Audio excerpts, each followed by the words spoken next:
All right, great. So it's no good just knowing how to deal with price issues. But what I really need you to do is, this is the application part. This is where the rubber really hits the road. This is the part where we need to answer some powerful questions.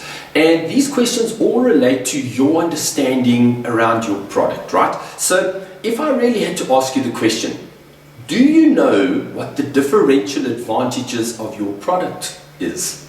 Because remember, your differential advantage of your product is different when you compare yourself to different competitors. So it's very important. Understanding how to deal with price starts with you knowing what is my value proposition. In other words, what is the value that I add to my customer? What is the transformation that they can actually expect? In other words, how do I take them from an undesirable to a more desirable place? Or should I rather say, how do both myself and my product do that? How do I integrate into my customer's business so that I can become an additional resource to them? You see, that adds value.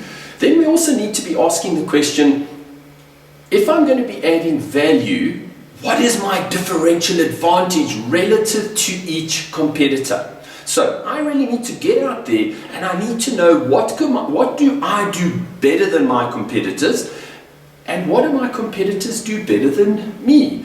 Because once I know what I can do better than each competitor, and I do my research up front, and I understand who their current supplier is, I can put forward what my differential advantage is. I can show them how my product, my service, is a better option for them. In other words, a better option means better value.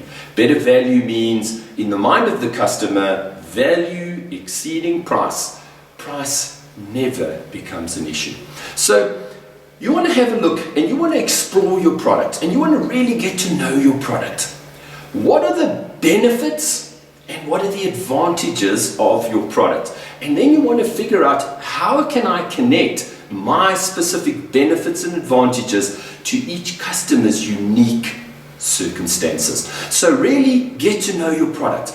Get to know what your product is, get to know what your product does, and then ask the so what question.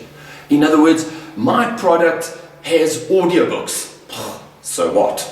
Well, the audiobooks help my learners or my students convert short-term memory to long-term memory. It also helps them to organize the knowledge so that when any of those learners, any of those people doing, or any of those students who've attended any of my training programs, when they need to call on the knowledge is available.